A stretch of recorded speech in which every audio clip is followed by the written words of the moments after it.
Hello there. Here it goes. I'm going to aquascape this tank here. It's either going to turn out really good or I'm going to screw things up big time. Why I'm doing this? Okay, there goes my cat knocking things over. The reason I'm doing this, if you look at the right side of the tank, there's a very vertical section of this. I'm not saying that there's not vertical sections in nature. It just looks kind of strange in this tank. And I kind of stacked that rock originally that way so I could sort of maximize, I guess, the internal space, if you will.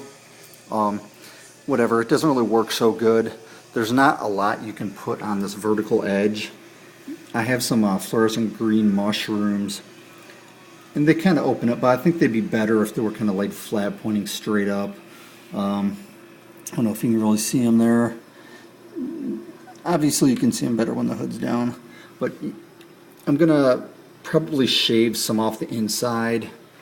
You know, I'm gonna probably keep the same rockscape almost, but move the sides in so I can, you know, scrape algae from the back corner a little bit better, and, you know, maybe create a shelf or so, maybe a hole at the bottom so some water flow can kind of circulate underneath. And then the back, I do have a couple rocks up against the back wall, and I'm going to create some space there. This side over here, there's kind of not too much going on.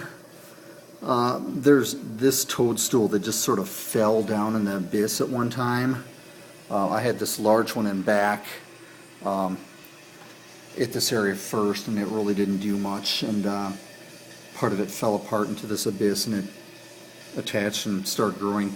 But after probably about 10 months, it's grown from, you know, maybe the size of my pinky nail to about this, where the other one back there is humongous. And kind of that's the thing about corals too. Don't always give up on them. You just might have to reposition them. This one here, the polyps, my other video, you could see it.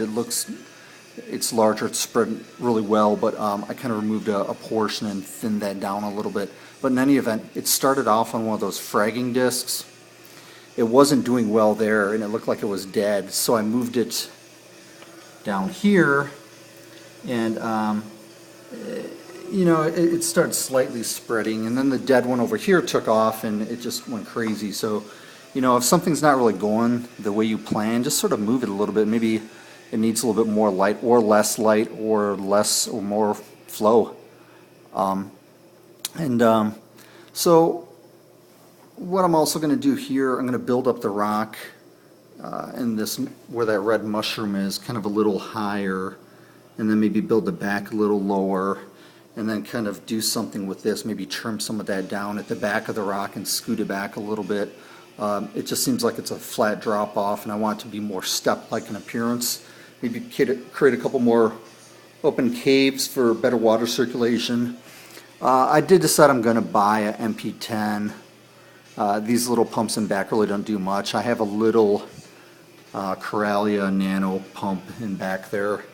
It helps ever so slightly, but alright, so I have everything ready. I have a hacksaw. I cleaned out the blade with isopropyl alcohol, but I think I only use that hacksaw for cutting dry rock anyways, but regardless, that I have a drill and chisels and whatnot and some music, and let's see what happens.